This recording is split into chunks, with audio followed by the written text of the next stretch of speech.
And the Roman Catholic Cathedral was the aiming point for the dropping of the bomb on Nagasaki. So even the good war, as we look back and call it, had its faults and ran afoul of the just war criteria. And remember, Christian theology says you must satisfy all 8 of these criteria in order for it to be moral for a Christian to participate. Yet the Enola Gay, which dropped the bomb on Hiroshima,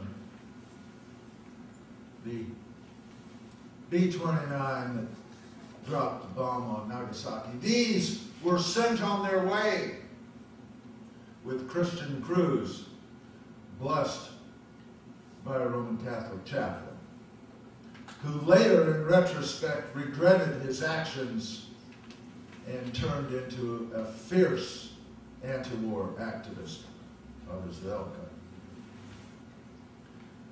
Now,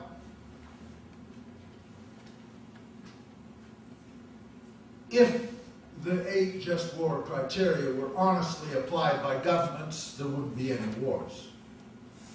And if they were honestly applied by our churches and taught from the pulpits, there wouldn't be any Christians to fight them.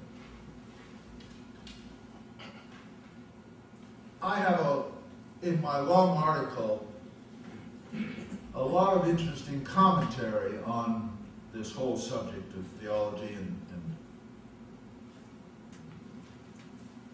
war. But the question may arise, why should our government, which is not a Christian government after all, it's a secular government, why should it care about Christian theology? Well, one obvious reason is that it needs bodies to fill the churches. But beyond that, there are restrictions on what a government can do that have nothing to do directly with Christian theology, yet parallel most of it. These constraints are the U.S. Constitution, international law, the treaties we are signatory to, and the United Nations Charter, which we are also a signatory to, and according to the Constitution, has equal status as the highest law of the land. These documents, all secular documents, prohibit wars of aggression, prohibit wars except in self-defense, prohibit the indiscriminate killing of civilians, for example, by landmines or cluster bombs or depleted uranium, and prohibit the use or threat of use of weapons of mass destruction such as nuclear, chemical, and biological weapons. International law prohibits the mistreatment or torture of prisoners.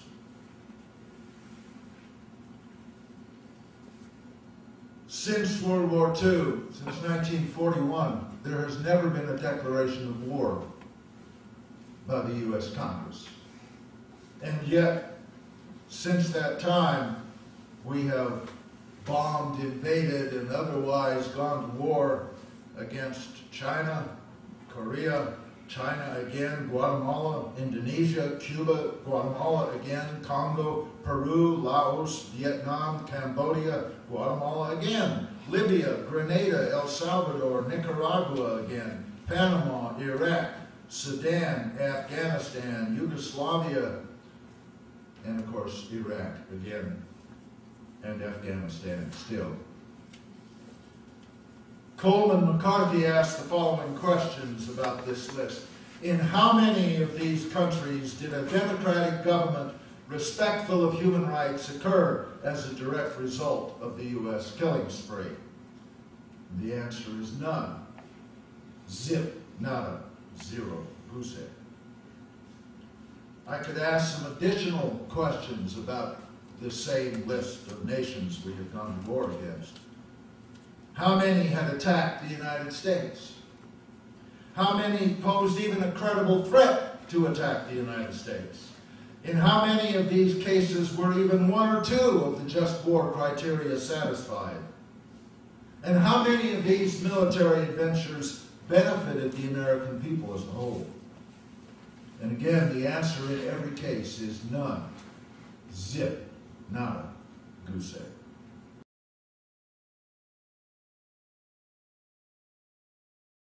If you continue to violate your constitutional responsibility to serve your constituents and instead serve only yourselves and the big money interests you're indebted to, if you ignore the Constitution and attempt to protect the crooked, corporate-dominated status quo, I will go over your heads to the American people and ask them to retire, all of you, regardless of party.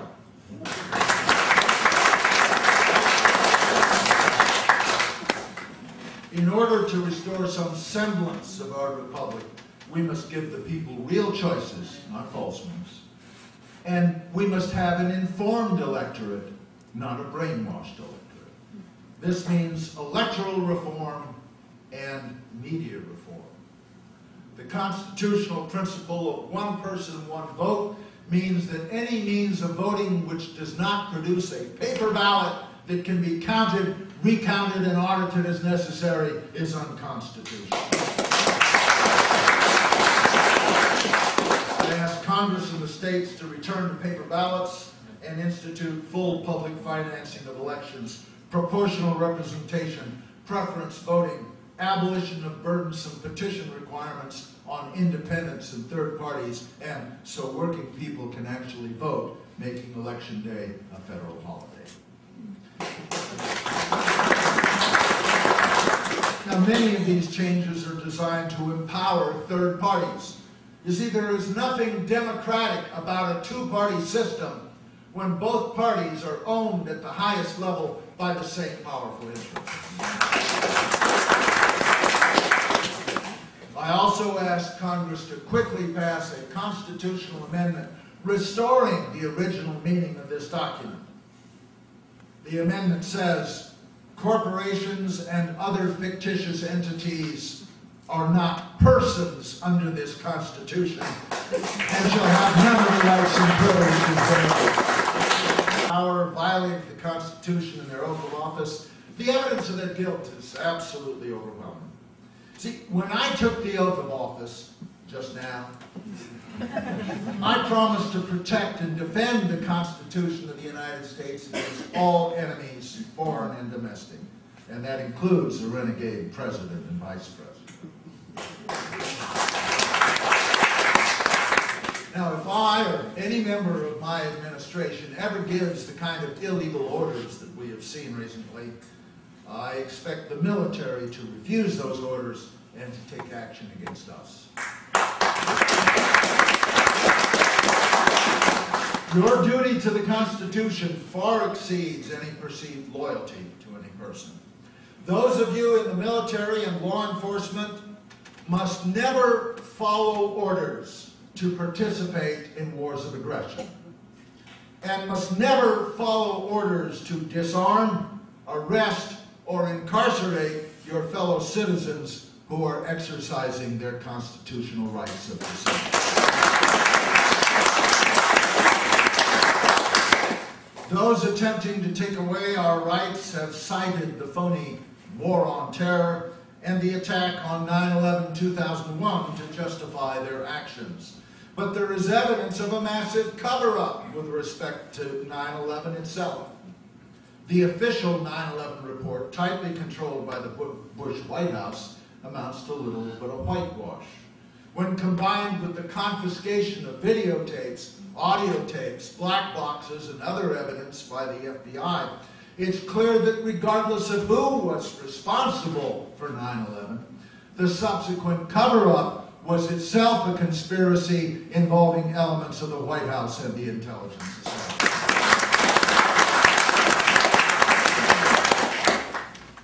We the people have still not been told who was really responsible for 9/11. Dedicated researchers have proven it could not have happened the way the Bush administration said it did.